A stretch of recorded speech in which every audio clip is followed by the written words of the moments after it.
Troubleshooting an air bubble alarm in the Agilia pump. Sometimes there will be an air bubble that occurs somewhere between your drop set and the IV tubing into the IV tubing and cassette holder in the Agilia pump itself. When that air bubble enters into the IV tubing and cassette holder, it'll sound an audible alarm and give us a visual display indicating an air bubble is present. We'll hear that in just a minute.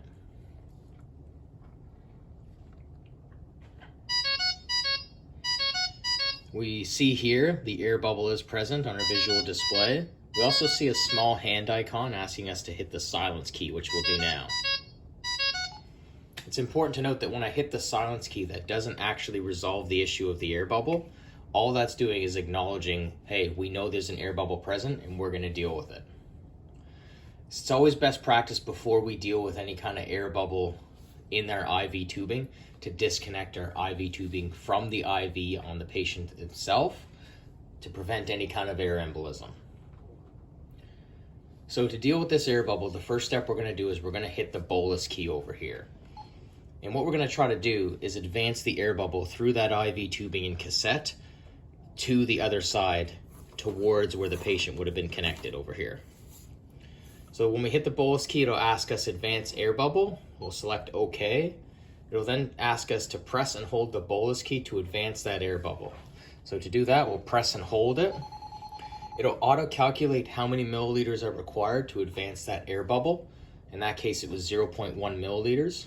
It'll then bring us back to the main screen where we can reinitiate our infusion. However, we don't want to do this yet because our air bubble is now on the other side of our IV tubing. It's not out of our IV tubing. It's just been advanced through the cassette holder in the Agilia pump itself. So to get rid of the air bubble, there's a couple different methods you can do. Depending on your flow rate, in this case I have it going pretty fast at 500 milliliters an hour, I can just restart my infusion and allow my IV tubing to drain into any means that I have. So into like a sink or into a garbage can, just making sure that I don't contaminate the IV tubing. Once that air bubble has been pushed through my IV tubing, I can then stop my infusion.